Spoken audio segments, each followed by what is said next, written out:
Recording in progress.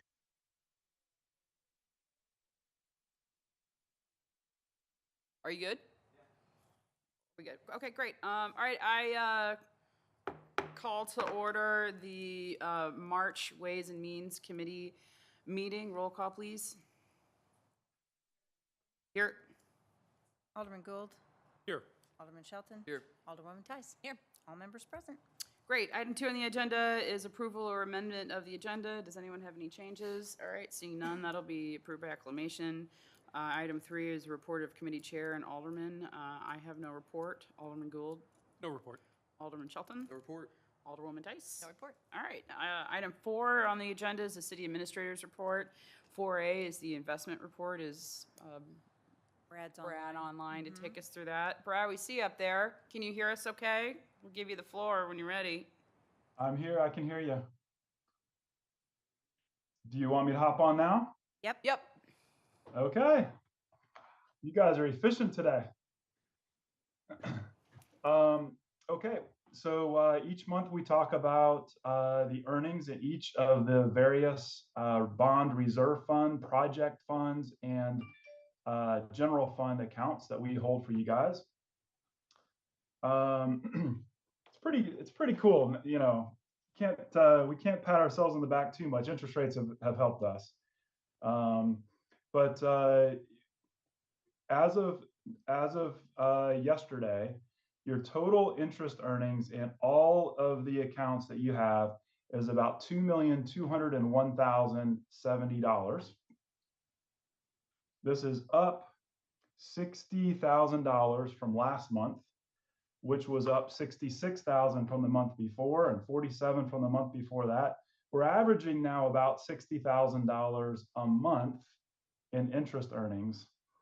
And so when we're talking dollars like this, it's no longer, this low rate environment that we've had for so many years, where interest earnings are like a new computer for Susie down the hall. That's like a salary. So every month, it's almost, basically a $60,000 salary of a city employee of interest earnings. So that's kind of one of those things that drive me and help me love what I do even more. So 2,201,000 is current, and we'll report on the next earnings next month. And I mean, I believe you. I mean, that's on top of that's on top of the money. I mean, that's just interest earned on the money that Yeah. I'm rendered, speechless. I mean, that's great. I think I joked before, I wish you were managing my 401k. Does anyone have any questions on that? Well done. Keep up the good work. Thank you. It's a good team. I think were there any other issues to address? No, he's off now. You're the, Brad, are you the next one too? 4B, discussion on commercial paper investment policy. Sure. Bola, do you want me to lead off, or do you want to intro? She's actually conversing right now in the audience. Okay. All right. For 10 years or so, we have bought Do you want him to start to lead off on 4B? Yes, please. Okay. Oh yeah, Brad, take it away. Thanks. Okay. For quite a while now, we have been buying commercial paper, the top-rated commercial paper issuers, which have historically been Toyota Motor Credit and Exxon Mobil, for lots of municipalities and the like in various states all over the country. Missouri state statutes have been no more than 10% of the portfolio can be invested in commercial paper. Your policy has been 5%. So the conversation for a while now has been, hey, maybe we mirror it a little bit more towards the state's policy. And as we've discussed in this forum and prior conversations just with Bola, commercial paper is pretty attractive. The state policy has reduced it on a per issuer basis to 5%, more reflective of your current investment policy, of any one issuer. So 5% of your investment portfolio could be invested in, say, Toyota Motor Credit. You could take another 5% and you could invest it in another issuer, another commercial paper issuer, and that goes up to 25% of the entire investment portfolio. So what has changed is it's reduced the total amount of the portfolio on a per issuer basis from 10% to 5%.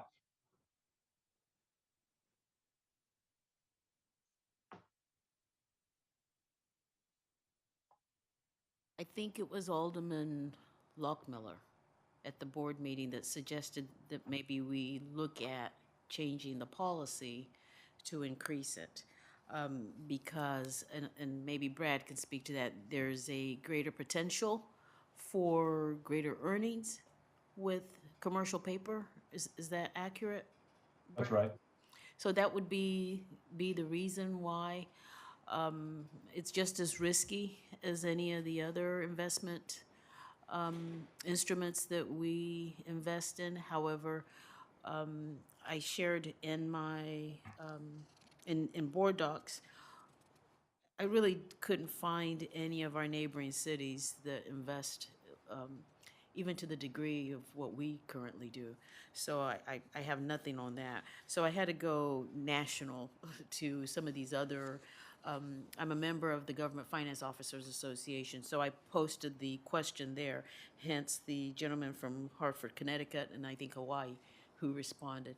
So at this point, and then through Mark Grimm, we reached out to the finance director for, I think, either Wentzville or O'Fallon.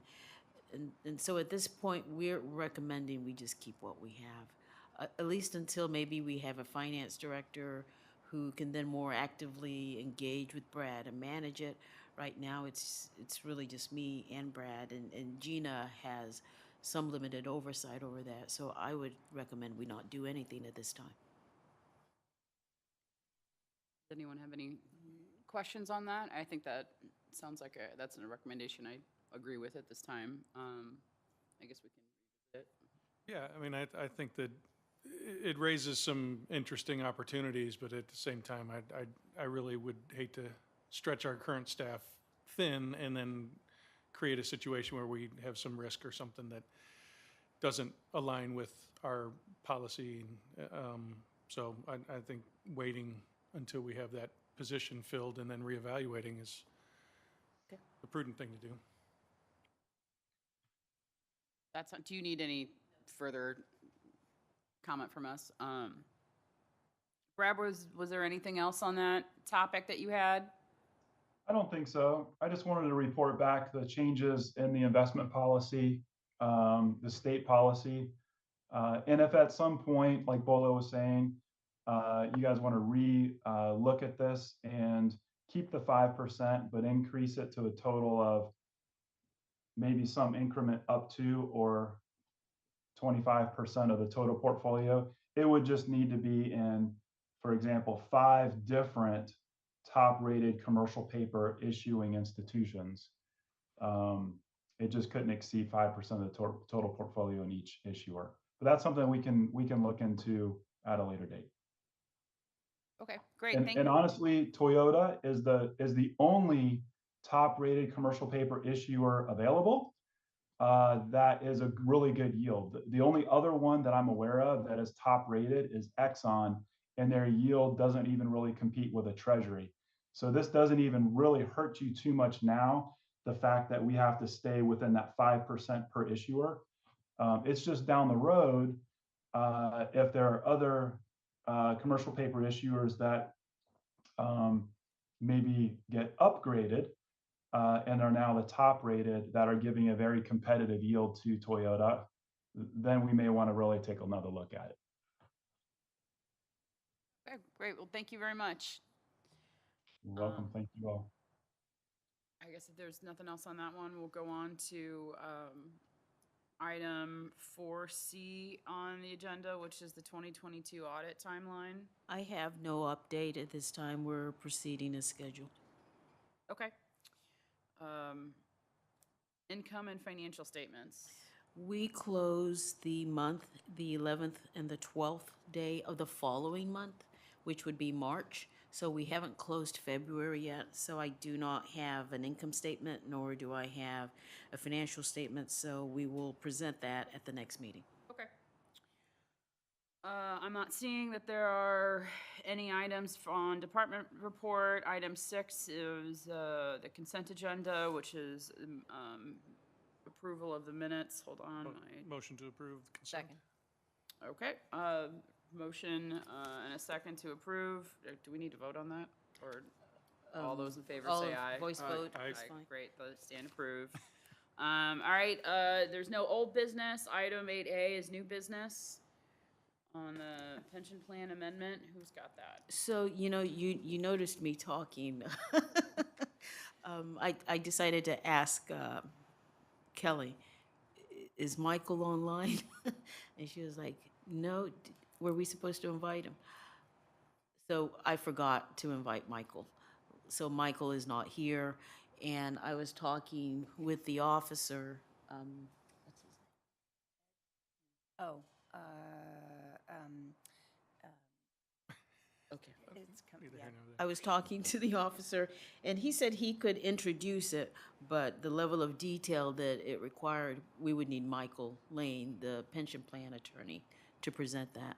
So we will definitely have him here in April. I thought that the items on the agenda were not as robust, so initially I was thinking we would cancel the meeting, but then I thought, I would suggest to you that we cancel the meeting, but because there was a need to go forward with the pension plan, at the request of the pensioners, we went forward, and then we forgot to invite him.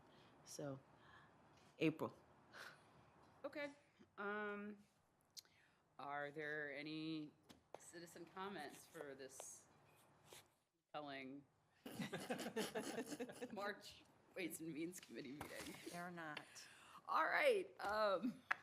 Well, I think that's record time even for me.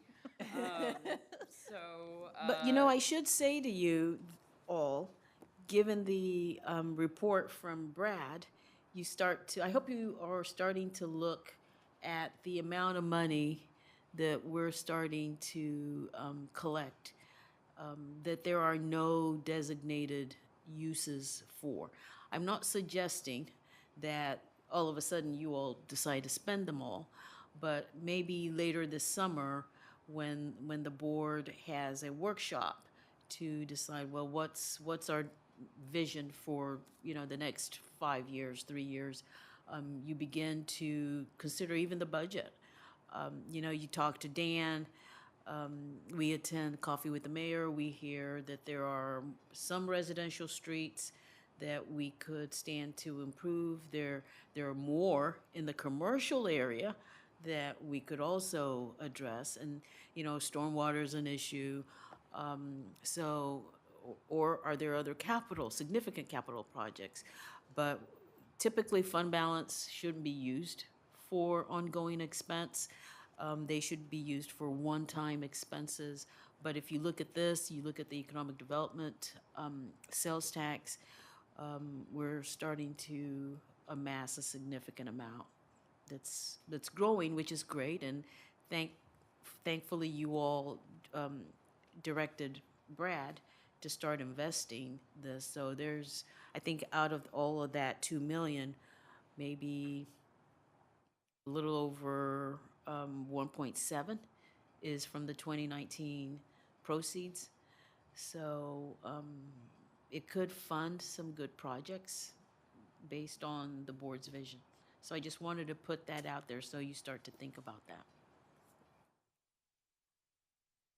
Sounds good. I'll go to my favorite phrase, seeing no further business, this meeting is adjourned. Thanks, everyone.